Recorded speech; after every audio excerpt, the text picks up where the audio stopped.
ముందుగా praise lord అండి ఇప్పుడు వచ్చిన సంఘస్థులు అందరికీ. సో ఈ రోజు నాకు వీక్లీ ప్రేయర్ లో వచ్చిన డే ఏంటంటే ఏ కామన్ గేట్ అనేది నాకు రావడం జరిగింది.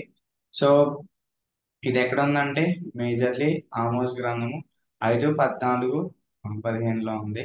సో ఉమ్మడి ద్వారం అనే ఆ, అంశాన్ని ఆ, ఈ రోజు ధ్యానించి ఆ, వాటిలన్నిటిని ప్రేయర్ పాయింట్స్ కింద అయితే మనం చూద్దాం.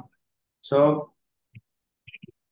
సో మెయిన్ గా ఆమోస్ ఫిఫ్త్ చాప్టర్ 14 and 15 లో తెలియజేస్తుందంటే see good and not evil, they may will they may live. So basically కీడు మనము ఎవరికైనా చేస్తే అవి అవన్నీ విడిచిపెట్టి ఏం చేయాలంటే మేలు మేలు చేసే విధంగా మనం ఉండాలి. సో కీడును వీడి మేలు వెతుకుడి అని మనం చూడొచ్చు. అదే విధంగా ఆ యెహోవా మీకు తోడై ఉండాలంటే మీరు కీడును ద్వేషించి ఆ మే మేలను ప్రేమించాలి.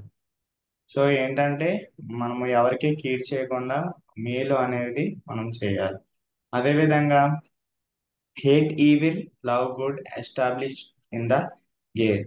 సో ఈ ద్వార ప్రాంతంలో ఏంటంటే హేట్ మనం హేట్ హేట్ ద ఈవిల్ ఈవిల్ని ఎప్పుడు హేట్ చేస్తూ ఉండి ప్రేమను ఇతరులకు పంచే విధంగా మనం ఉండాలి యాజ్ ఏ క్రైస్తవులుగా.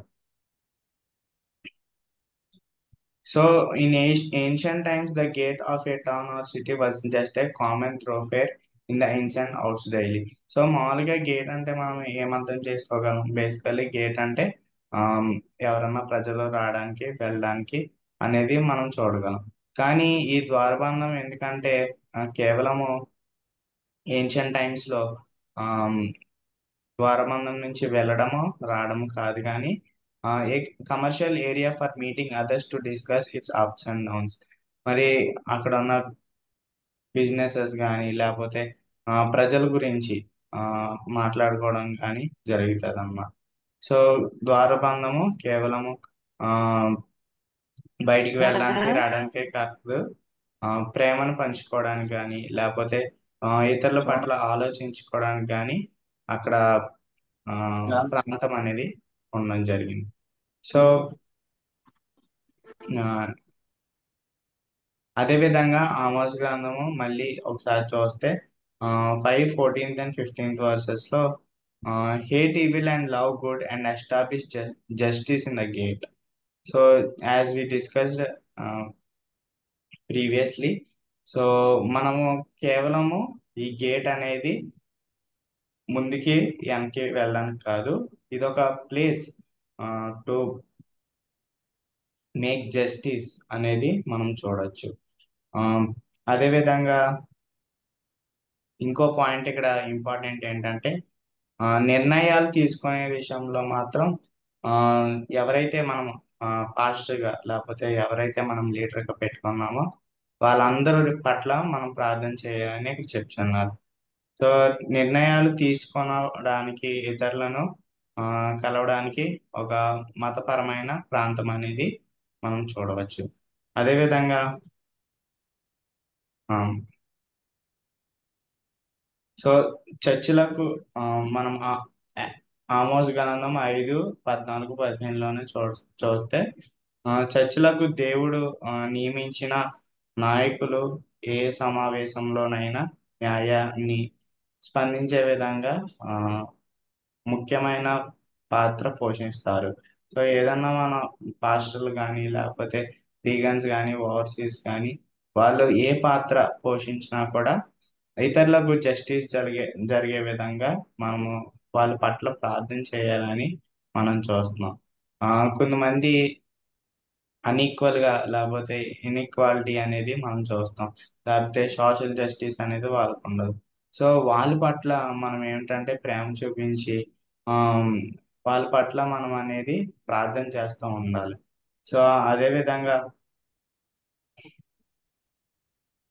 ప్రేయర్ పాయింట్స్ లో మనం చూడొచ్చు. సో ఎవరైతే జస్టిస్ ఇన్జస్టిస్ అయ్యి ఉన్నారో లేకపోతే సఫరింగ్ ఫ్రమ్ ఇంజస్టిస్ అయి ఉన్నారో వాళ్ళ కొరకు మనము ఆ, మన హృదయంతో ప్రార్థించి వాళ్ళ కొరకు మనం అనేది ప్రేమను పంచాలి. అదేవిధంగా pray for the awareness of those people who are suffering injustice and be ready to help their needs quickly to alleviate suffering.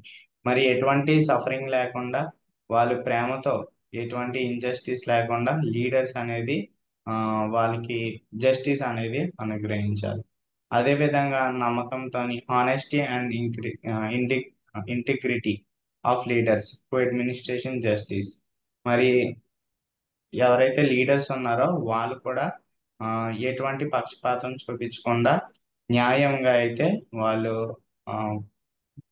Provide చేయాలి. ఏదైతే వాళ్ళు కోరుకుంటున్నారో లేకపోతే ఏదైతే వాళ్ళు ఈక్వల్ గా డెసిషన్ మేకింగ్ చేస్తున్నారు లేదా అనేది దాని కొరకు మనం ప్రార్థన చేయాలి. అదేవిధంగా ఈ 5 పాయింట్స్ అనేవి మనకు చాలా ఇంపార్టెంట్ అండి. Humble acceptance by every one regarding decisions made equality and distribution of relieve.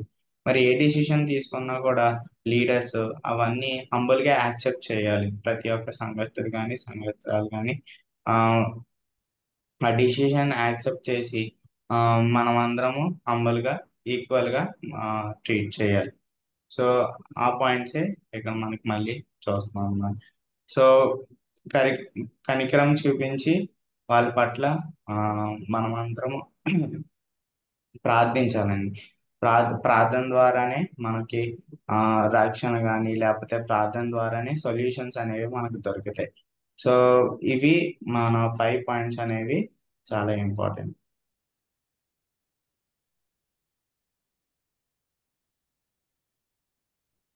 So ఇంతటితో వాక్యం ఆ, ముగిసిందండి. సో ఆమోస్ గ్రంథము 5:14-15లో అయితే ఈ 5 ప్రేయర్ పాయింట్స్ అనేవి మనకి తెలియజేయడం జరిగింది. ప్రే ఫర్ మెయిన్లీ ఏంటంటే pray for the leaders as well as the people who are suffering